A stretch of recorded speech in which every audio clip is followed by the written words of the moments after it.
Everyone, कसे आहात तुम्ही सर्वजण? मजेत ना? मजेतच राहिलेले 2 दिवस आहे तर छान प्रकारे प्रिपरेशन करायचं आहे आणि प्रिपरेशन जे काही आपण केलं त्यावरती विश्वास ठेवायचा आहे. सर्वात मेन प्रॉब्लेम या डेजमध्ये आपण काय करतो तर क्रॉस चेक करतो.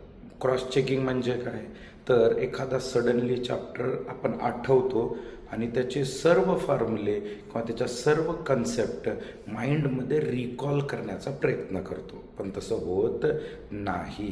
टोटल चॅप्टरच्या ईच अँड एव्हरी पॉईंट आपण स्टडी करत असताना केलेले, परंतु आता एकदम सडनली आठवणार नाही, पण एक्झाममध्ये 100% आठवेल, कारण तुम्ही प्रिपरेशन केलेलं आहे. त्यासाठी घाबरून न जाता किंवा प्रेशर फील न करता एकदम सिस्टमॅटिकली ह्या 2 दिवसामध्ये जे छान प्रकारे प्रिपेअर ऑलरेडी केलं आहे त्याला एकदा रिवाईज करणं. आता दुसरा पॉईंट आणखीन याच्यामध्ये काय ॲड करू शकतो मी, तर तुम्ही यावेळेस फिजिक्सचं प्रिपरेशन कसं करायचं या टाईममध्ये, तर त्याला सर्वात इम्पॉर्टंट पॉईंट म्हणजे आपल्या ज्या टेस्ट सिरीज झाल्या, तुम्ही जे मॉक पेपर दिले तर त्या मॉक पेपरमधले क्वेश्चन सॉल्व करणे. टोटल क्वेश्चन सॉल्व करायची गरज नाही, काही महत्त्वाचे क्वेश्चन्स सॉल्व करणे.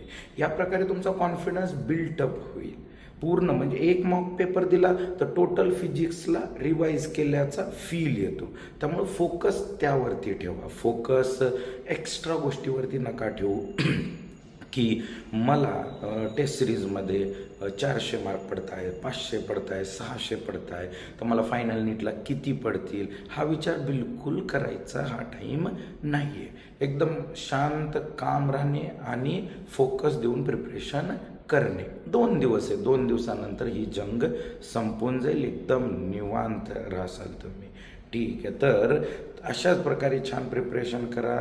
All the best. छान पेपर द्या, छान मार्क्स येतील आणि चांगलं कॉलेज पण तुम्हाला भेटेल. थँक्यू.